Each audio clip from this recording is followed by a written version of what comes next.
Welcome to Voices in Hyperspace, where friends get together and discuss the hit 90s soap opera Babylon 5. Thanks for joining us. Let's get started. This is Legendary Black Lion. I'm Captain Noah. Hey y'all, this is Sunday. And today we're looking at Season 3, Episode 11, Ceremonies of Light and Dark. There's a lot going on in this episode, too. It's like, I don't even know. It's like, it twists and turns because the main story, which is like a hostage situation, is important because you have, like, I know I've been wondering, like, well, what are the other Nightwatch people doing? Because they were on the station. And, some people got arrested and kicked off, and some of them voluntarily left, but there were others who was like keeping their head low. Now it makes me ask another question, which is, if these were people who made up the security team, how come Garibaldi really wasn't watching them so closely? Is this another case of him just like not knowing stuff that's happening right under his nose? Yeah, he doesn't know as much as he plays that he knows. That's what we were talking about earlier. And then we have the actual ceremony, the rebirth ceremony that pops up, and we get some really interesting revelations from our characters. I'm excited about them. One of those revelations, we'll get to it, is the resolution to a potential story. We've talked about it in previous episodes. When we get to it, we'll probably have a lot of fun talking about that. But this episode starts off pretty much where the last one left off. Babylon 5 has seceded from EarthForce and is declared independence, and they are their own independent state. This is a very dire situation for them. They're basically, think about that small island that's like out in the ocean. Well, honestly, maybe there could be a kind of a comparison, but I was thinking, Sealand.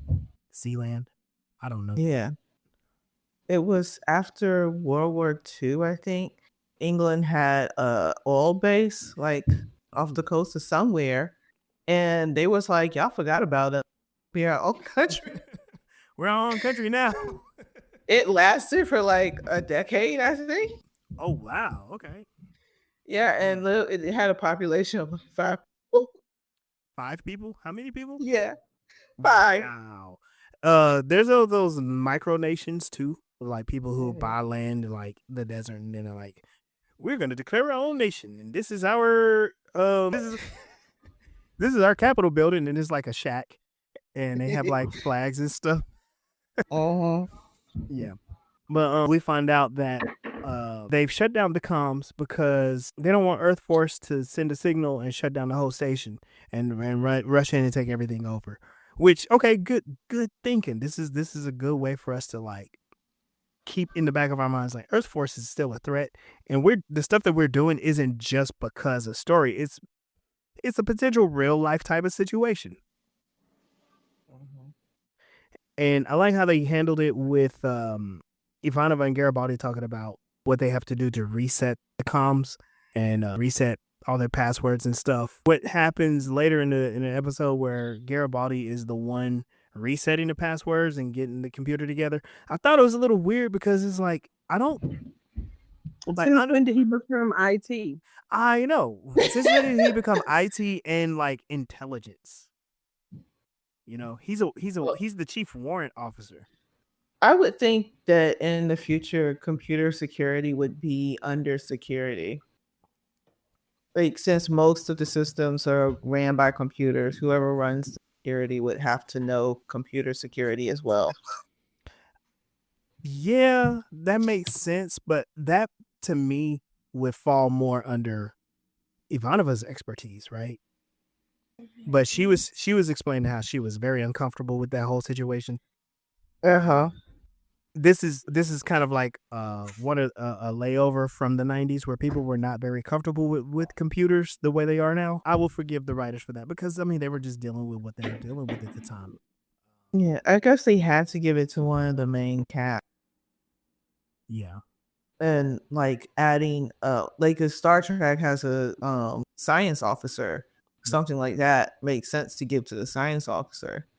Yeah. Though I know like security codes or something that in Star Trek, I think that would be the commander, right? to change the security code, but he was there.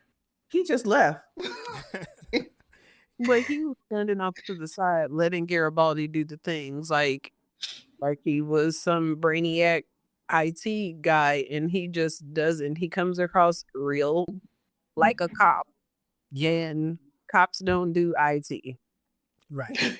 Like maybe one of the people that was behind the they sit behind the computers all the time and watch the ships come in and out. One of those guys would be able to do that. The others, Someone in CNC. Mhm. Yeah. I think like the senior staff they come across as boomers, maybe more Gen Xers, older Gen X. I don't know. In real life, they would be boomers, right? Yeah, I guess so. Yeah, because they were in their 30s and the 30s and 40s and the 90s, and they would be boomers now. Yeah.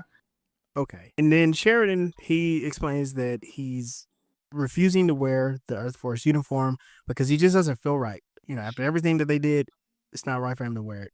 And then that's when I think it was Garibaldi's like, what about later? Because Garibaldi's an asshole. What about later? And Sheridan's like, I'll deal with that later. Man, he is so long suffering with Garibaldi. So he's walking around with like his dress shirt on, which to me, this points out kind of like his internal conflict with the ethics of what he's doing. Because everybody even shared like, hey, I hate the fact that we're fighting against EarthForce. I'm loyal to EarthForce. I'm loyal to Earth. I pledge to defend Earth. But right now, they ain't doing right. And so I just can't get with it. I took issue with him being out of uniform, but then when they had the funeral, he was back in a uniform. Yeah, they were in their dress grays, which let me just kind of glaze over them wearing gray uniforms like the Confederates did. Their dress uniforms look kind of cool though. I like their dress uniforms better than the Star Trek dress uniforms. Because the Star Trek dress uniforms look weird. I don't know how to explain. It's like they're trying to be robes but still be uniform somehow. Yeah. It's like if we turn this into a robe but not actually turn into a robe, it would have made sense just turn freaking robe. Yeah. The dress uniforms look like they're supposed to try to be dresses. It's kind of like in Discovery, like the future of the Federation, they can easily turn those into robes. In fact, their tunics are super long, right? So, anyway, all right, back to Babylon 5. So Sheridan decides he's going to take a walk, and Garibaldi is all like, hey, you should probably take an armed guard. And Sheridan's like, well, that would defeat the purpose. I guess he's making the rounds to talk to people to be like, hey, everything is under control. We're going to do our best to make sure that this station runs great. And when everything gets back to normal, you guys will be fine. When he goes out, we see that he's immediately targeted by a sniper. By a sniper. Yeah. Meanwhile, Delenn is expressing gratitude to the Minbari war cruiser crew. They were straight up wearing robes. And Minbari mostly wear robes. Yeah, they do. And she was saying like how their names would ring throughout history. Man, she's really laying it on thick with these guys. The fleet captain Lenon wants to get a tour of the station. Lanier relays that information to Delenn, and she's like, oh yeah, that sounds like a great idea. So we're setting up some things. Sheridan looks like he's about to get shot in the face. And we're gonna have a Minbari fleet captain on the station. So we got like a lot of moving parts. Come to find out, the person who is targeting Sheridan, he gets stopped. And these are two very interesting characters. These are our antagonists for the rest of the show. And there's one in particular that I want to hang on and kind of highlight for a second. And that is Boggs. Boggs is played by Don Stroud. And throughout the show, he's the older and more gruff. He got that scar on his eye like somebody, like he was playing for the live action Lion King. Yeah. Yep. And he's kind of the head of the whole. He's the one to put the whole scheme together. He's the brains of the operation. Don Stroud. Yeah, if you pay attention to his performance, you notice that like the right side of his face doesn't always engage, you know? He has the scar. Well, there's a reason why. Sometime in 1989 or 1990, on the street of Greenwich Village, New York, he tried to help a man that was being mugged, and during the confrontation, he got beat up and stabbed several times. He has partial paralysis in the face, and he lost one eye. So that eye with the scar is a fake eye. And I thought he did an amazing job in this role. Very believable actor. There was only 2 parts where I felt slightly taken out of the character, but honestly, I kind of blame that on the director. I think that's a we got to get this shot real quick. You know, to keep this episode cheap. But it's a really cool thing to see the different types of actors that make their way. It's not all former Star Trek actors and actresses. It's a lot of different types of actors in Hollywood that are giving us some masterful performances on this show. So we get to see Markus returns with his glorious hair flowing behind him. I'm sorry, his hair was a little distracting for me this episode. You know what? There was a conversation. He said that he didn't have anything to give up. I was like, you give up your hair. I know, right? He could have shaved that off for a good cause. So funny that you say that, because I was like, you could shave your beard. Right. Right, because the ladies love you because of that beard, sir. So Markus greets Delenn and Lanier, expresses lack of loyalty to Earth. Delenn is like, well, that'll be the last time that your government faces us. He's like, my government? I ain't got shit to do with that. He's like, in fact, on my colony, EarthForce was only the people who sent us like some magazines and charged us 30%. We're kind of glad that they're gone. We get a little bit more about his background. He's a colonizer. A colony brat. Colony brat. There we go. I had to fix that. And Delenn invites Markus to the rebirth ceremony, and this is where we get a little bit more about Markus, because Markus is doing everything, turning every which way to just like not go to this thing. And Delenn is like, wasn't there a rebirth ceremony when you were training with the Minbari? He was like, oh yeah, that. He goes, I was asleep that day. I missed it. And she was like, it happens all day. He's like, oh, my bad. I'm sorry. I was sick and shut in. And he kind of like flops off his hair, you know. So he flops off just to avoid the conversation. And this is something interesting. You ever notice how when Delenn gets rejected, she's like, okay, I see how you're going to play. And she forces someone to confront her. Mm-hmm. That's exactly what she does with Markus later in this episode. We get the funeral scene. We're shooting bodies out into space. Mm-hmm. Yeah. In earlier, and I think it was with Sinclair, weren't they shooting their bodies into a sun or into like a jump gate or something? I'm not sure, but I need them to do a better job of disposing of stuff instead of just littering into the void of space. Well, like before they talked about like the cost of sending bodies back to Earth, like because they had one guy who had died from down below, and they're like, well, I guess we gotta put him out into space because we can't afford to send this body back to Earth. There's no next of kin that'll pay for it. So I think these guys who were officers got sent out because they were separate from EarthForce. Yeah. You know? Yeah, they were. They can't just casually send ships back. Like, y'all killed them bodies. Yeah. Independence. We know once, eventually maybe some sort of celestial bodies in gravity will attract it, and it'll be a very fiery atmosphere reentry. That's when the body will be burned. Yeah. Well, and all things come from the universe. So putting things back into the universe, it'll return. Just means that things are returning. Yeah. Then we get a fun confrontation between Londo and Rifa.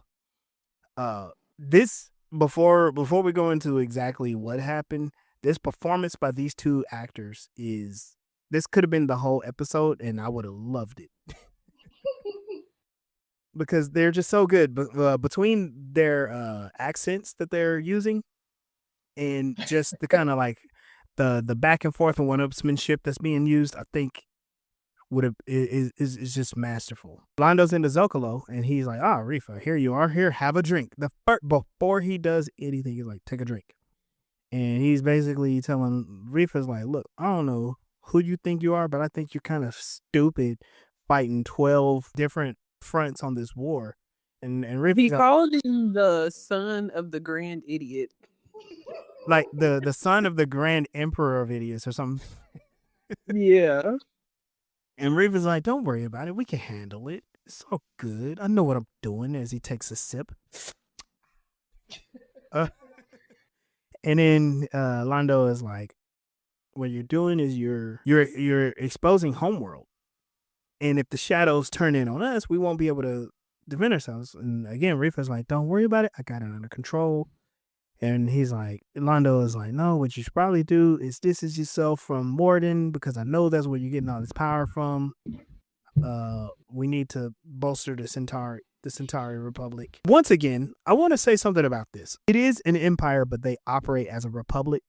And it shows you how corrupt their government is. It encourages corruption with having those different representative positions. And the way that they get those positions is by murdering each other. There are some Game of Thrones stuff. Yeah.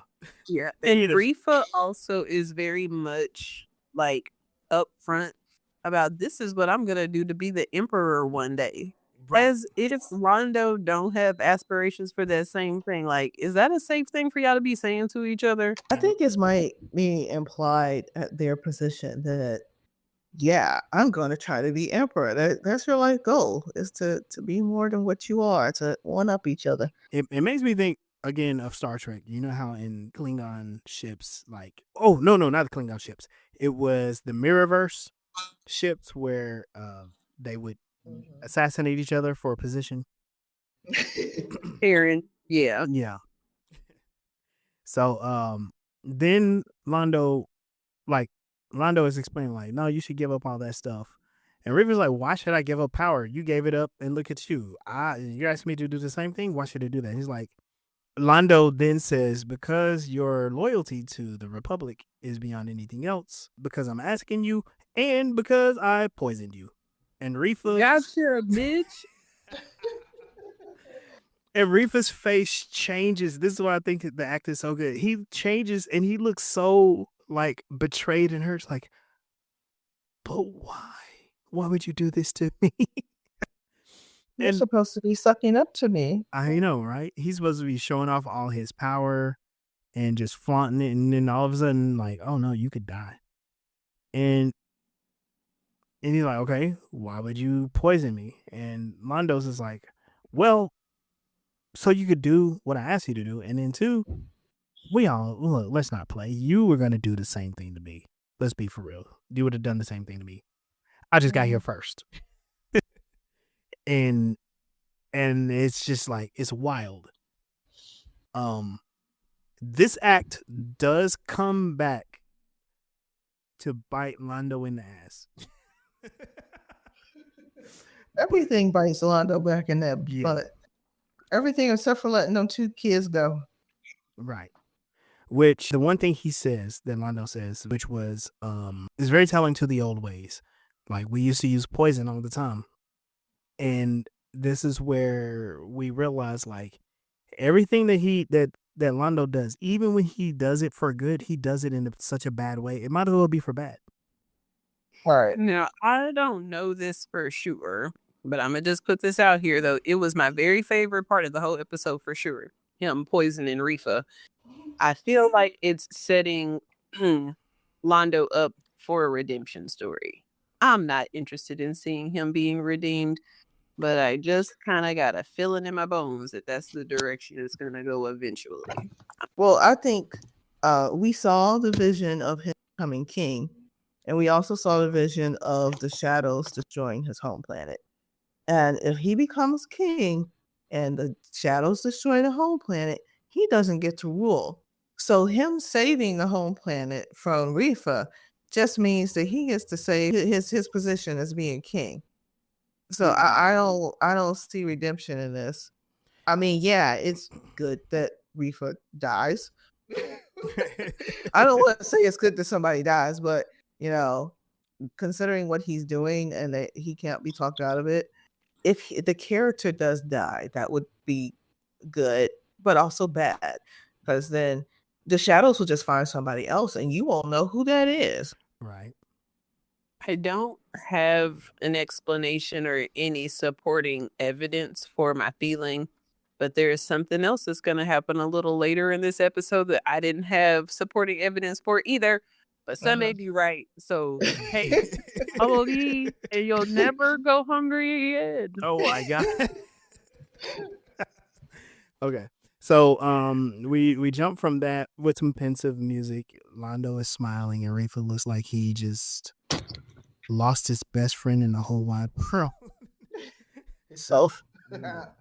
And we see Garibaldi is doing a reset in the station. This is the part where we were like, why is he even doing it? They are resetting all of the security codes. Garibaldi's is peekaboo because he's a child. And again, why is he the one doing that? You know, like you said, they had to give a character job or whatever. Ivanova, she assists in the security reset. She makes some fun at Garibaldi's chosen word because, yeah, he's a child. We switch to Delenn. She invites Sheridan to the rebirth ceremony. So she's going around to all these characters to invite them to the rebirth ceremony, and they all have objections. When she talks to Sheridan, she explains that she's inviting everybody, and she says she's even inviting Londo. And Sheridan's like, "Why the fuck are you inviting?" We're in this problem because of him. And she's all like, he needs rebirth as much as anybody else now. And then she like walks away still in Sheridan's hoodie because that's the relationship they're looking for. Then we see the members of Nightwatch. They're discussing their plans about Babylon 5. They blame the Minbari for keeping Sheridan out of their grasp. And so their whole thing is like, okay, Sheridan is off limits, but we have another target. And the other target is Delenn. And that's when we learn, like, oh, shoot. If it wasn't for Minbari being in the way, we would have got Sheridan a long time ago. They're also resentful over the Earth-Minbari war. We learned a little bit about that sentiment with former soldiers in season 1. They mentioned that they believe that Delenn got her job from sheer force of personality. And I'm like, y'all been watching the same show we've been watching. Because she is a firecracker when she needs to be. But she also overacts in certain parts. So they see exactly what we see. And then we get some campy torture story of Minbari during the Earth-Minbari war. The guy singing the... What's that song? This bone connects to that Bones. Yeah. And yeah, it's supposed to be creepy, but it's really campy. I wish they didn't have that part in the episode. But it also is supposed to show that guy is crazy. Like, he's not mad. He's like got some screws loose. Yeah, and it also like not only is he sitting there just being weird, but everyone else is standing there like this is normal. Right, like he's done this before. They're not done this before. We don't care. Yeah. We don't care. Like, it doesn't bother us. Yeah. Delenn is talking. She's looking for Markus. She tries to invite him to the rebirth ceremony and at a down below bar. This is where she's like, I figured I would meet you here. He's like, of course you would meet me here. This is where I do my work. My office is right here. Like, I'm not hiding. And then he's like, anyway, by the way, I gotta go. So he avoids her. Garibaldi does the reboot of the station. Not Delenn. Ivanova's like, oh, this part makes me so nervous. And then all the monitors go off, which they're in a room that conveniently has a ton of them to show, like, hey, computers. Isn't that his office? Yeah, it's a security office. Most of the other offices and other stations don't have like so many monitors. Yeah. And then so when it comes back on, we hear the voice of kind of a crotchety person from New York or New Jersey. Which this represents the station's old AI that was supposed to go online, and they deactivated because people were irritated by it. And I wrote down in my notes, like, AI isn't much better in the future. And honestly, that was, this is a good distinction between the shows, but why wouldn't they have like a computer AI? And now we know. It was so funny, and I wish that my GPS was like that, but I needed to be in Samuel L. Jackson's voice, cussing me out when I make wrong turns and stuff.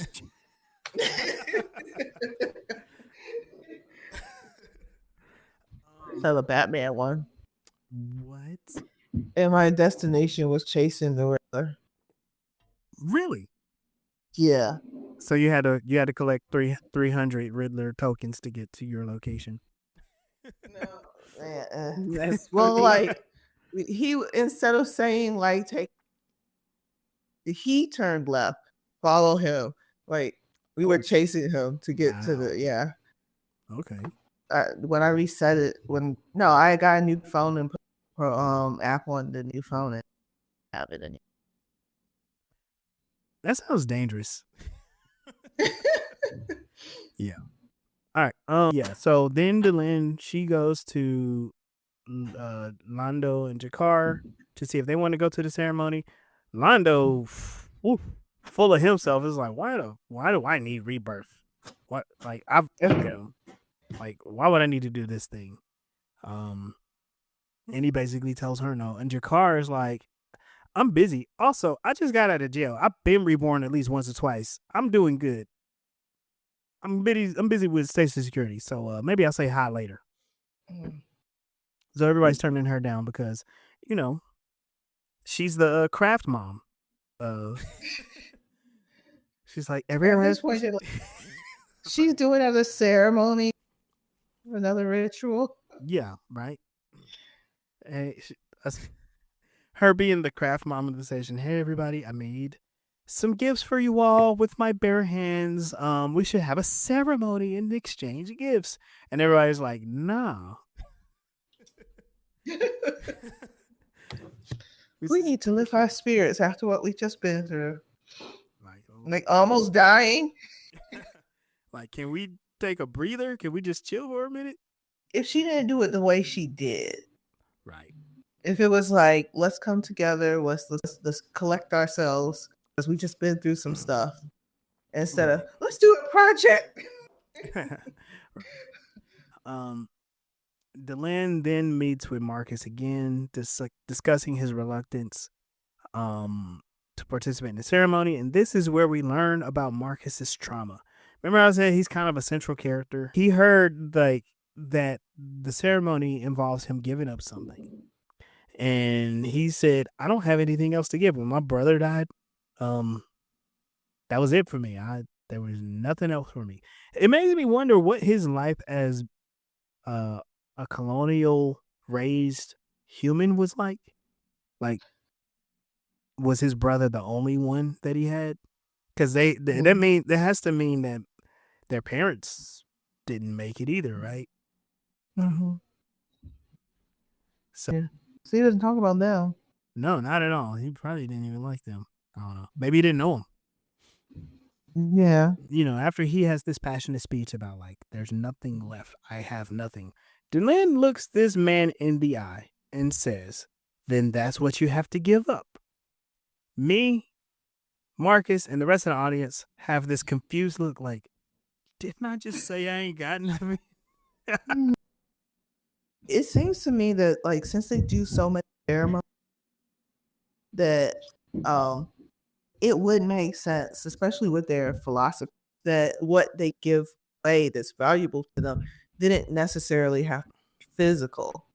And that's also a reflection on the contrast between the Minbari and humans, where humans are so capitalist controlled that it's or centric that everything is about things, and everything that she talks about is emotional, physical philosophy.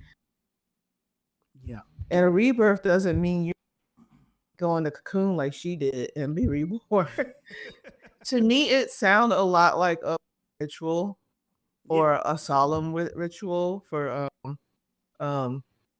fall, so solstice, Oh where yeah. Yep. yeah, where we purge ourselves of things that don't serve us anymore, make plans for the future, and just reflect on everything. So the actual things that they had to do, it sounds like a project, but it was really like an excuse to reflect on yourself and see how you've grown and recognize it and embraced it. Yeah. And with Marcus specifically, her saying that he has to give up his pain, that signifies that he has to go through an actual healing process, which does include the mourning process that you were sharing. She said the first person she thought of when she wanted to do this was Mimondo. Yeah. Whereas, like, him giving up material possessions probably wouldn't mean that much. Right. Like, he's very superficial. Yeah.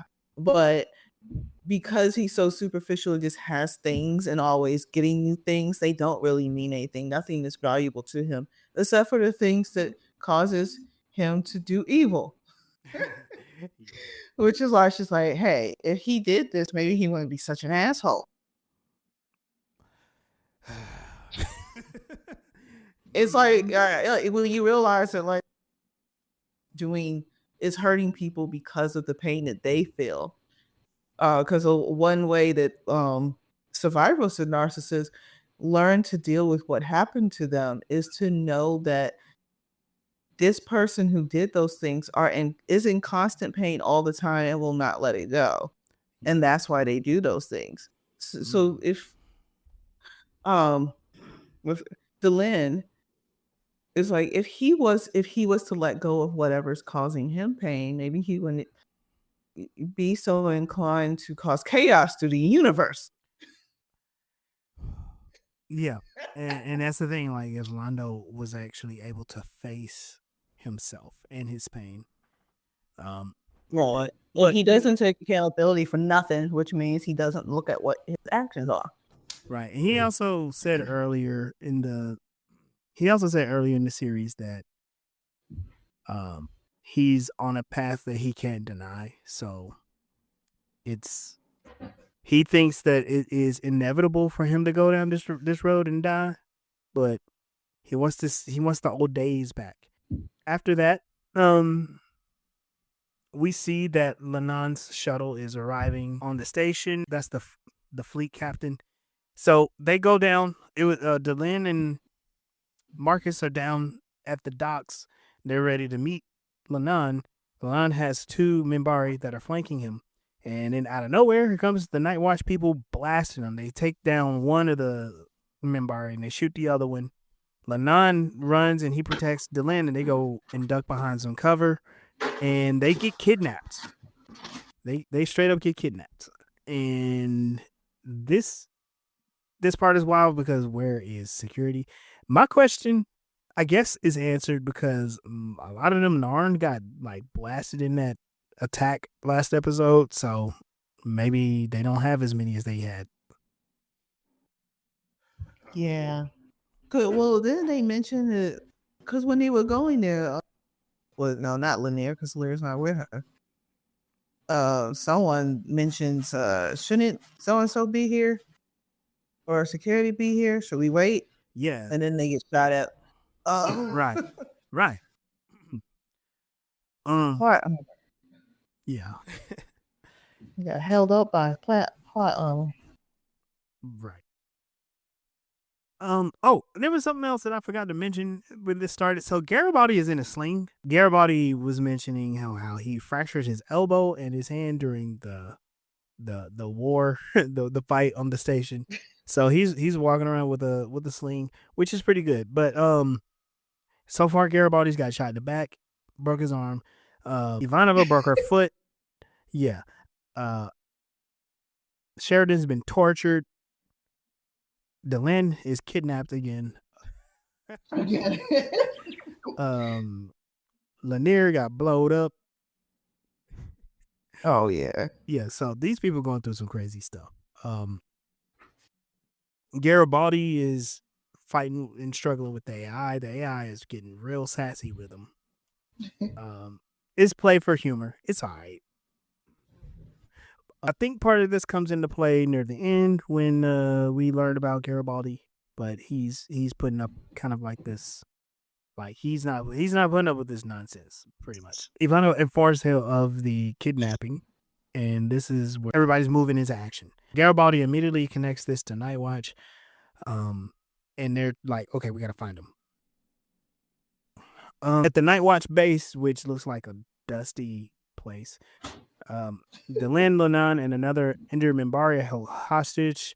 The gunman is unconcerned for the injured officer. Basically, Delenn is like, hey, he's hurt. Either you should take care of him or you should let me. And he's like, why? Like, don't even worry about that.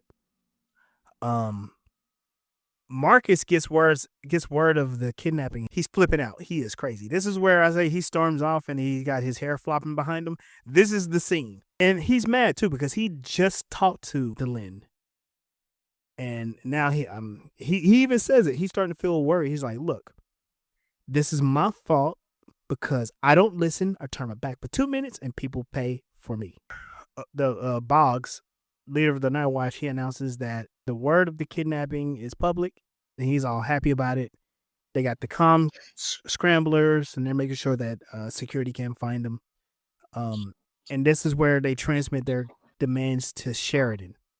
And they demand that the station surrenders in exchange for the hostages' lives.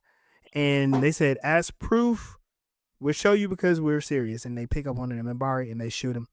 They do it off screen, which is fine. But what they do is they zoom in on Delenn's face to show her horror. And actually, I thought that was very effective. They were allowing not just us to react to it, but the characters in the show to react. And they are very upset. Like, this crazy person is serious. Markus, who is extremely upset, he goes down below, and he started his own investigation, trying to figure out, like, how can I help this situation. Sheridan requests the call be fully analyzed for clues. Since it was scrambled, they had to find another way to, like, figure out where this guy was. Down below, Markus, he goes back to the bar that he would set up in. And he sits with these guys that are kind of like rough looking. Early in the episode, he pointed out to Delenn, like, you see those guys over there? And she's like, yeah. And he explains, like, they're part of some sort of syndicate, but we have this agreement. I don't mess with them. They don't mess with me. We're all good. So Markus, at this point, goes to mess with them. And they are mad. They're like, I thought we had an agreement and we don't get in each other's business. And then Markus is like, look, somebody that I care about has been kidnapped, and I think one of y'all might know something. Now, we can do this the easy way, or we do this the hard way. You could just give me a name, and they're like, or what? He goes, in 5 minutes, I'll be the only one standing at this table. And then after that, 5 minutes after that, I'll be the only one standing in this bar. And I'm just like, whew. He's throwing the gauntlet down, and they start laughing, and then he just proceeds to whoop ass. Starting with those guys. One of the guys has like a glorious mustache, by the way. He looks like Dr. Robotnik from Sonic. Not the movies, but the cartoon. So, yeah. Or what's his name? Mikey Beltran. He's one of the refs. for the UFC and MMA, and he has the glorious mustache. It's reminiscent of that. Back in the hostage situation, Delenn and Lenon try to talk to each other in Minbari, but the gunman is like, I understand what she's saying. I know Minbari because it was useful to know during the Great War. He gets really angry and he shoots Lenon. He doesn't kill him though. He's like, he's all right. He's not dead, which he would know, right? And Delenn is like, you have no one to save you from your madness. And bro is about to like shoot her, but Boggs pops up. He's like, look, I told you that we can't do that. We cannot kill Delenn. We need her. She's our ace in the hole. And this is where we start to realize this guy is not right. Like, we don't realize it now, but he's demonstrating it. That fool directions from jump. He was about to shoot Sheridan, and then he was just being a little too aggressive the whole time.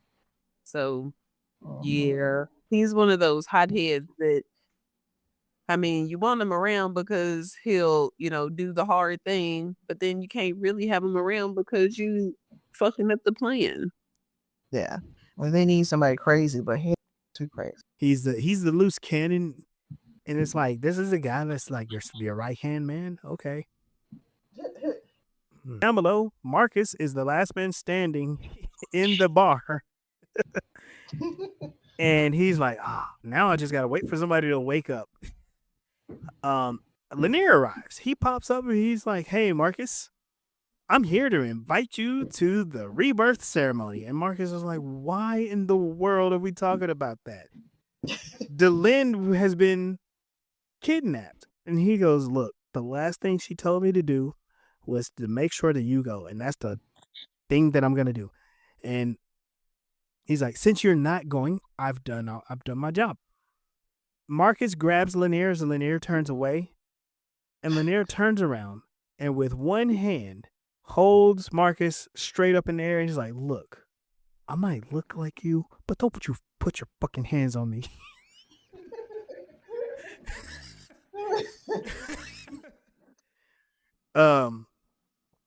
And then Markus doesn't resist. He doesn't try to fight or nothing. He's just like, damn, okay. Oh, right. He can snap my neck anytime. Right. And then this is where we get Lanier confessing his love for Delenn. He talks about it not being a romantic love. What did you call it, Sunday? A demi-platonic. Yes, a demi-platonic love. But he loves her deeply, and so he's going to do what she says to do. And honestly, like, this reminds me of the type of love that Delenn had for Drawl. Remember when they were together and they were like really kind of close, not kind of close, but very close. But it wasn't a romantic love. It was like a mentor and student love. But she was like very much into him and super sad that he was going to go into the Sea of Stars. And honestly, I wish more shows would explore this part of love rather than the romantic stuff so much, because like, it's friends are allowed to be friends. You can love each other. In fact, there is a video that points out, I think it is Community. It's the one with Donald Glover. Donald Glover's in it. Him and they have a friend. They have a demi-platonic. I forget what his name is. Yeah, his best friend. Yeah, that relationship was cool. And then when you said that, I was thinking about Adventure Time and Steven Universe. Yeah. Yep. But it's usually kids shows. Like, we joke about like the power of friendship and stuff, but there's something there. Yeah, I like that you bring that up, babe, because I've been seeing quite a bit of content of how our society is not suitable or giving space for men to develop relationships of any kind outside of, romantic or possessive and dominating styles of relating. Markus is intrigued by Lanier's confession, but they quickly gather the information because Dr. Robotnik wakes up and Markus puts him in a headlock and he's like, "You're going to tell me everything I need to know." He's like, "You know what? I am going to tell you everything you need to know." Ivanova reports that they had to find alternative methods to figure out who this guy was. They find out that they were close to the reactor cooling system from the sounds in the background. They said that's located in Gray Sector. Garibaldi was like the one who identified how that works. Sheridan is like, well, Gray Sector is pretty big. If we go around poking, they would probably kill the hostages right away. We got to find a way to narrow this down. Markus appears with a trickle of blood on his lip. He's like, I know exactly where they are. Gray 14. They're like, why Gray 14? And they were talking about how like this scrambling equipment was delivered to Gray 14. Ivanova pulls up like this virtual reality blueprints of the area. And she's like, hey, Chief, are y'all doing something in Gray 14? And he's like, no, why? He's like, it was locked on your orders. And they're like, well, we know exactly where they are now. Sheridan, Ivanova, Garibaldi, and Markus, they know that they cannot barge in because they know that this, single access, they can hold on for a long time. But what they decide to do is put together a trustworthy group of the security team to go down. Markus explains what he knows about the Nightwatch security guards. And Sheridan puts together a plan because he's excellent at doing that. He knows he got his strategy stuff down. Once they get all that together, they're like, okay, what are we going to do? Sheridan's like, we're going to surrender. They're like, what? So plan is now in play. Boggs, who is concerned whether Sheridan will surrender or not, is convinced when one of the Nightwatch contacts pop up and he's like, look, Sheridan is gonna give up. He's doing everything you asked for. They show a video of the Minbari cruiser leaving the sector. He's like, yeah, this happened about 5 minutes ago. And they're like, we knew they were gonna listen. Okay, our people will be here in under an hour. Everything is going to great. Basically, they think they are taking down the station, right? Like, oof. And here's the thing: too much is happening. Like, it's too good to be true. Yeah. The plan is working. Right. And so, right when they're celebrating, something goes off. Like, an explosion goes off in the station. And they're all like, what the heck? And they look outside and they said there is a coolant leak and they need to get out of that area right now. They're like, there's no way. And he's like, screw it. Everybody let's get them out. Let's keep these people for insurance. And they start running. And then that's when the firefight takes place. Once they get on the corridor, security team is out there, start blasting everybody. They straight up kill Boggs. This dude gets shot in the chest. That dude's dead. And Garibaldi shoots the other gunman there. Like, it's a bunch of people getting blasted. One of the actual security guys, I think got shot in the foot. That looked gross. Sheridan rules the trigger man. Security team. Basically, everybody's beating everybody. They shoot the night watchman holding Delenn and Lanier. Am I saying his name right? Wrong. Lanier. You have it, Lanier. No, the captain. I don't know. Yeah. Oh, I don't know his name. Yeah. But what happens is the guy's about to shoot Sheridan and Delenn breaks free. She's like, John, no. And bro pulls out a knife and throws it as she's running to cover Sheridan. She gets stabbed in the back and falls into his arms, and he sees red. He finds the trigger man down the hall, and he just proceeds to beat this man to a pulp. I wrote down that this was a terrible fight scene because it was bad. Yeah. Bruce Boxleiter, great actor, bad fight actor.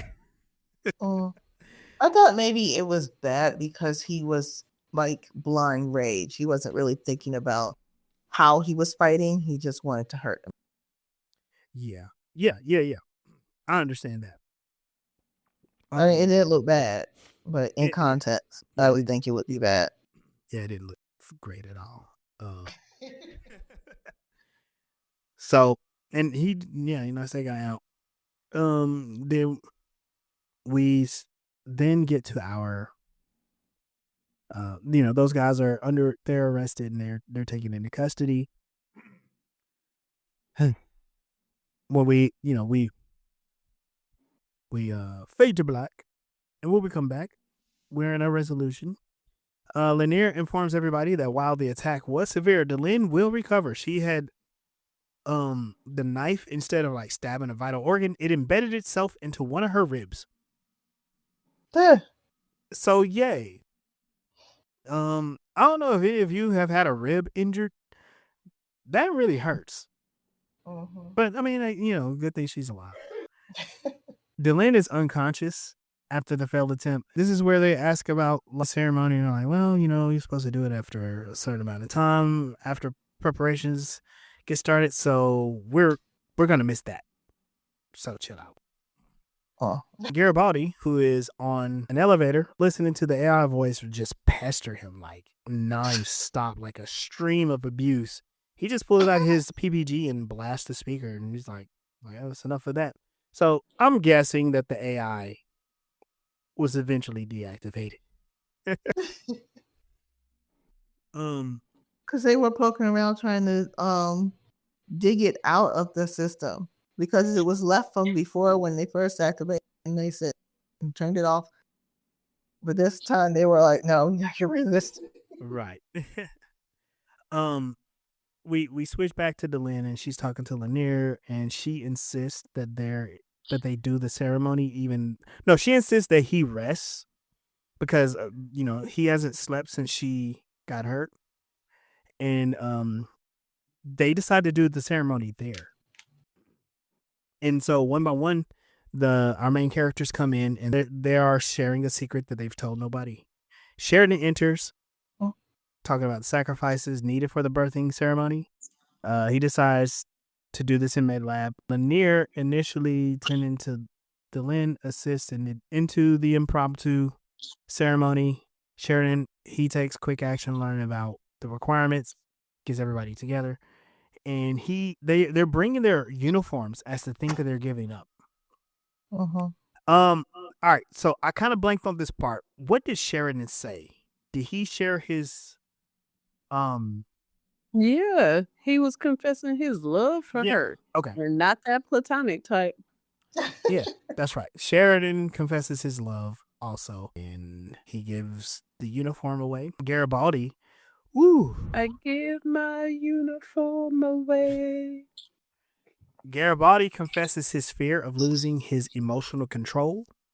He says he's afraid of what he would do. Gives up his uniform. Ivanova. Hold on, wait, because Garibaldi being afraid of losing control, I don't know. I think there's some more to that, right? There's a lot more to that, because he has demonstrated he doesn't really have a handle on his emotions at all. He left the woman of his dreams and was like, maybe if I give her a call, she'll be fun. Turns out she's married. So he's all like, I messed up. And then another woman just throws herself at him. And he's like, I can't do that because I'm in love with this other woman, and one night stands are not my thing. And she's all mad. And then she goes and dies. And then he gets chased and he drinks. He relapses in his alcoholism. So he has poor ways of handling his emotions. Yeah, he doesn't handle his emotions. He doesn't confront anything. Maybe he realizes that he's suppressing, and that's not healthy. And that machismo that he has is that's a mask. It's a very thin shell, and he holds everybody at a distance until he is in the worst of ways. And the only person that considers him a friend is Londo. And that's pathetic. I mean, he has dinner with Franklin, Ivanova, and Sheridan, but they don't like him. He pushes them away. Want that food. Yeah, I know, right? That it's Greek food, right? He loves that stuff. It's Greek or Italian. Yeah. Yeah. Ivanova, she has a confession. This is where Ivanova confesses that she had romantic feelings for Talia Winters. And I knew it. Those girls were, dying to scissor each other. It's okay. You can stay at my place overnight and kissed me in the mouth if this wasn't the 90s and lesbian relationships were frowned upon on television. Right. Not until Buffy the Vampire Slayer. Oh, yeah. It was That was later. the 90s? Late 90s. Mid to late 90s. I must have missed that. Yeah. Oh, yeah. They were witches, too. Yep, they were witches, too. Franklin confesses that he has an addiction problem. He is a functioning crackhead in space. He just says, I have a problem. Yeah, that's how he says. What the problem was. I think I have a problem. We all know what his problem is. That dude be going off on people too. Ooh. Oh yeah. Yeah. After the ceremony, Lanier reveals that their actions were anticipated and they would find their gifts in their quarters because Delenn handcrafted gifts for each and every one to their specific dimensions because he's a craft mom. After they cut away, the command staff comes back. They enter command and control wearing new uniforms, these black and gray uniforms that look really nice. That Delenn gifted them. And she says it symbolizes their rebirth and independence. And those uniforms look so good. Those hold up. Like if Babylon 5 came back this year and they used those uniforms, that would be the show. I'm like, yes. That weird leather strap thing is weird. I guess it looks very Minbari. That's what I thought. I don't know, cause like the weird collar thing and that strip down the center of the old uniforms, I was just like, I don't get it. Like having multiple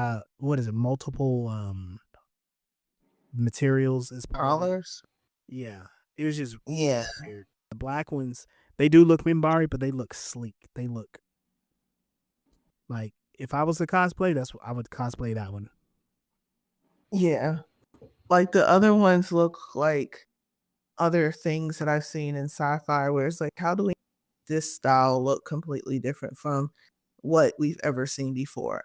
And then it's throw as many patterns together as possible or fabrics. Right. Like patches of random fabrics together for no functional other than aesthetic. Right. For aesthetic's sake. Yeah. Now we have our new Babylon 5. And this is in the middle of season 3. So there we are. I thought that it was a really great episode that was making a lot of ties into things that happened in the past. I was feeling really good about really thinking the things that I thought, especially about Ivanova. And then it's like, okay, I wasn't missing the mark. And it's encouraging me that the same feelings I'm having about Londo, even though I'm not looking forward to it, that might be true too. I've kind of been feeling that way for a while, but today's episode is really making me think that, oh my goodness, this guy is eventually going to turn around and see the error of his way and do better. The Earth, like, who are the people from Earth that be tripping balls? The Nightwatch people, that they, they're not giving up their position. Like, though, no matter how misguided they are, they believe in what they're doing and they're still trying to fight for what they believe in, even though that, sucks that they're being manipulated by their government. And it's so lovely to see Delenn, even at the cost of her life, is with, let's bring everybody together. Like, in the universe, we are all one, and we need to stand together before these shadow individuals, take everybody out. Love it. I really like the theme of reflecting on yourself and growth and recognizing the growth that you have. Because sometimes we'll go through things, we'll gain strength from it, but we don't sit down and recognize it and make it a part of our confidence and our awareness. So we still dwell on those things that we had pulling us down before we gained that strength. And it's so important to do that, I think. It's yeah, I thought they did it pretty well, even though it's such a strong theme and they kind of put it in an episode that could have been comic relief in some parts. Yeah. There were plenty of comic relief. It was not a fully serious episode other than her getting kidnapped. It was kind of a goofy side mission almost, but the side mission was so crucial. It's like those in a like superhero show where they have that side mission where they level up a little bit. That's what this is. This is Goku training and whatever gravity crap. It's kind of like a soul search / recharge episode, because we've seen the trauma of the other characters, and then we get Markus's trauma. And then we also get a little bit of Lemire's sadness, you know? Yeah. And everyone has to heal from their thing, because in order for them to face what's ahead, because remember, they're still in the middle of a war. They have to heal up, have to rest up, you know, patch those wounds and be together. And seceding from EarthForce left it like a big cliffhanger, and this helps solve all of that, but it also helps solve a lot of these other stories at the same time. Yeah. And so now it's kind of like the rebirth is like, okay, these are people, they've been through all this stuff, they got some new stuff, but this is a new thing.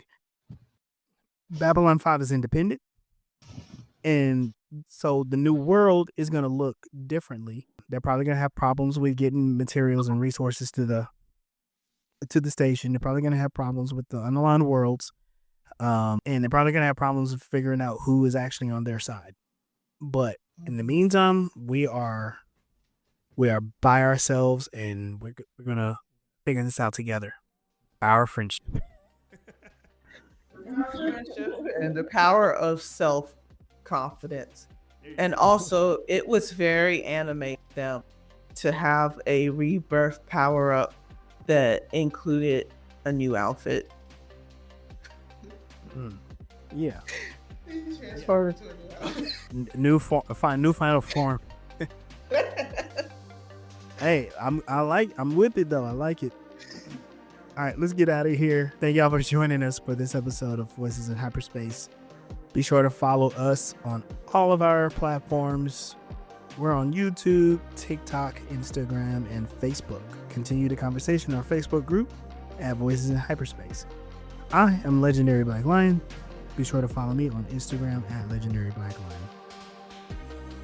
I'm Captain Mel Asylum, and you can count down to unrooting the system with me on www.melsrebellion.com. Hey y'all, this is Sunday. You can find me at a poker table. And we will see you out there.